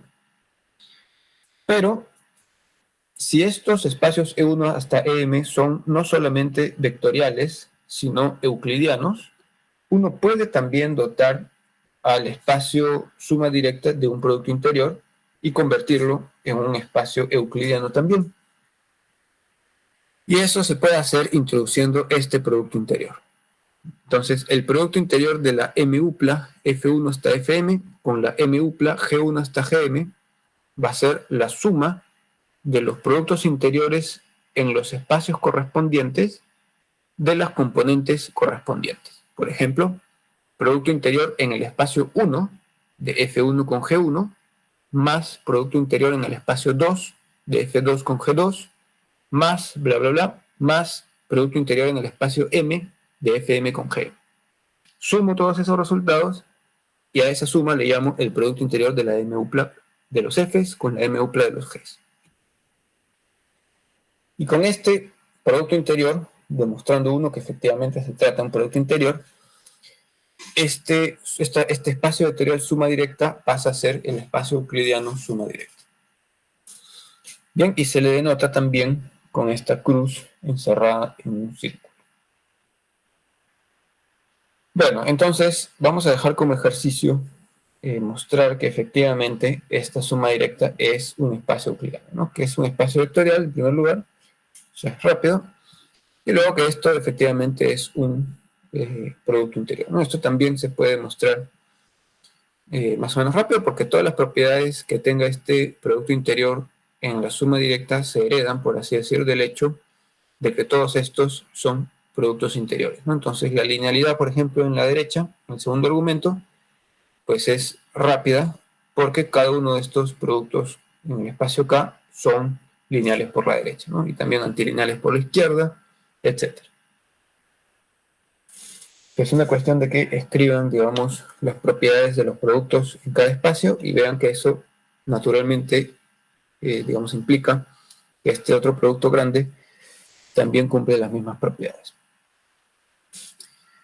Bien, como ejemplo más conocidos, evidentes, podemos poner los espacios euclidianos R2, R3, etc., ¿no? O sea, los Rn que utilizamos, por ejemplo, el R3 que utilizamos en mecánica clásica, es justamente la suma directa de tres R's, ¿no? O sea, como conjunto es R, producto cartesiano, R, producto cartesiano, R, en la medida que sus elementos son tres uplas de números reales, pero como espacio vectorial es suma directa, porque la suma de dos velocidades, por ejemplo, las hacemos componente a componente, esto es lo que siempre hemos hecho desde el colegio.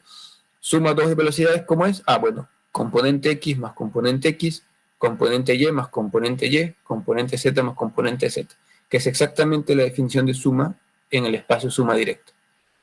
Y uno dice, y si quiero duplicar la velocidad, voy a multiplicar la velocidad por 2. ¿Qué significa? Que la componente X la multiplico por 2, la Y por 2, la Z por 2, que es exactamente otra vez la definición de multiplicación por un número de la suma directa. Entonces, en tanto que ese espacio vectorial es la suma directa de los tres R's, pero como espacio euclidiano también, porque el producto punto que se utiliza en la mecánica también es componente X con X más componente Y con Y más componente Z con Z. Pero eso es exactamente esto de aquí. Es la suma del producto interior en R, que es número por número, el producto usual, más, esta es la sumatoria, el del segundo espacio R más el del tercer espacio R. Ahí está, ¿no? Entonces, estos espacios R2, R3, R20 que uno usa en mecánica son suma directa de espacios euclidianos. Bien, el siguiente teorema dice lo siguiente. Si los espacios componentes E1 hasta EM tienen dimensiones N1 hasta EN, entonces la dimensión de la suma directa es la suma de las dimensiones de los espacios. Bien, como siempre, la demostración en dimensión finita al menos de la dimensión de un espacio consiste básicamente en construir una base. Si uno construye la base, por teorema, la dimensión pasa a ser la cardinalidad de la base, y entonces, contando cuántos elementos hay en la base, pues ya tiene uno la dimensión del espacio, ¿no? Entonces, el ejercicio va a ser demostrar el teorema, y para ello, lo que tienen que hacer ustedes es elegir bases en E1 hasta EM, y elegir simplemente significa decir sean F tal, bases de E1, tal, tal, ¿no? O sea, poner por escrito cuáles son las bases, sobre todo cuántos elementos tiene cada base, y a partir de ahí hallar una base de la suma directa. Bueno, entonces para terminar como comentario, hay que mencionar que la suma directa, como ustedes pueden ver, representa una operación diferente de la que nosotros habíamos llamado suma ortogonal, a pesar de que tienen el mismo signo, o sea, el mismo símbolo, perdón, y a pesar de que se pueden relacionar en algún sentido, ¿no? Entonces vamos a retomar aquí. Acá está, ¿no? La suma ortogonal. La suma ortogonal consistía en que un elemento de un espacio euclidiano lo puedo descomponer en dos partes. Si lo puedo descomponer en una parte de un subespacio en otro, de modo único, le iba a llamar esto suma ortogonal. La suma directa, por otro lado, como ustedes pueden ver, no consiste en descomponer, sino en componer más bien. Entonces yo digo, esto de acá lo puedo componer con este otro. E1 podría ser R y EM podría ser C100. O sea, no tiene absolutamente nada que ver un espacio con el otro. Eso no impide para nada que uno pueda hacer la suma directa, porque en cada una de las operaciones lo que importa es, en el primer espacio voy a usar la operación del espacio primero, en el otro espacio uso la operación del otro espacio. O sea, el hecho de que acá sea R y acá sea C100 no provoca absolutamente ningún problema, porque esto tiene sus operaciones y esto tiene sus operaciones, y las operaciones en la suma directa están perfectamente definidas, cualesquiera que sean las operaciones en los espacios individuales. En la suma ortogonal eso no es cierto, porque de hecho parte de la definición consiste en que yo pueda sumar un elemento de un espacio M y el elemento del espacio en M ortogonal. O sea, tiene que haber una suma común a los espacios. Entonces, eso se puede, digamos, notar de este modo, ¿no? En la suma directa, estos son, en general, de distinta naturaleza, de manera que los elementos de un espacio y del otro no tienen por qué poder sumarse. Si, por ejemplo, E1 es el espacio C y E2 es el espacio R2, no hay ninguna necesidad de preguntarse cómo sumar I, que es un elemento del primer espacio, con la columna 1 menos 1, que es un elemento del segundo espacio. Uno no tiene necesidad de hacer esta suma, porque la suma directa no requiere que uno tenga que poder sumar elementos de un espacio y del otro. Los espacios pueden ser cualesquiera. En la descomposición ortogonal, más bien, ahí sí los elementos de los subespacios ortogonales, ya que son elementos del mismo espacio E, por eso se trata de una descomposición, pero en el fondo son elementos del mismo espacio grande E, estos sí pueden sumarse entre sí. Entonces, digamos, no toda suma directa se puede poner necesariamente como una suma ortogonal de modo inmediato, ¿no? Claro, no puede construir espacios continentes y tal, embeber en otros espacios y hacer construcciones medio artificiales para tratar de hacerlo, ¿no? Pero en principio no es necesariamente inmediato que uno pueda hacer estas cosas. Muy bien, de todas maneras, lo que sí es posible es poner la suma ortogonal como si fuera una suma directa. Porque lo que uno podría hacer es decir, ya que la descomposición de los elementos de F es única en F' de M y F ortogonal de M y F segunda de M ortogonal, entonces yo podría pasar a denotar el elemento F como un par ordenado F', F segunda. O sea, en lugar de denotarle F, podría decir, voy a pasar a imaginariamente convertir estos F en pares ordenados, un elemento de M y un elemento de M segunda. Esta relación establece un isomorfismo porque todo elemento de F se puede expresar unívocamente de este modo y viceversa, ¿no? Dado un F' y un F segunda, estos dos definen unívocamente un F.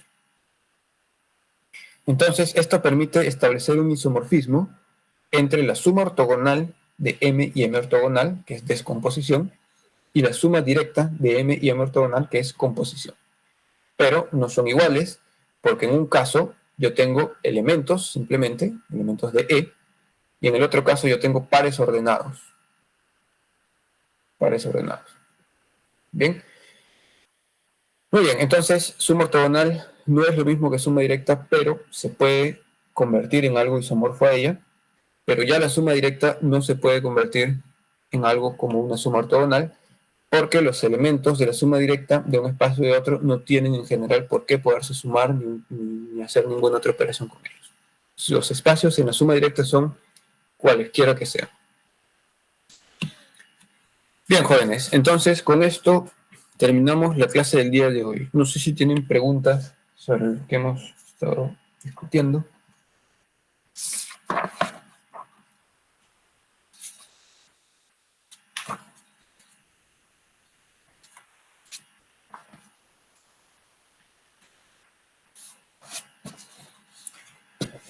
Muy bien, entonces, si no hay preguntas, lo vamos a dejar acá y nos reencontraríamos el día martes, ya de forma presencial, ¿no? Si es que todo ocurre de buen modo. Profesor, disculpe, ¿va a pasar el PDF, los apuntes? Ah, sí, sí, sí. Naturalmente, le voy a enviar ahora al delegado esto que les he presentado el día de hoy para que lo distribuya entre todos los alumnos. Ah, ok, profesor, muchas gracias. ¿Listo?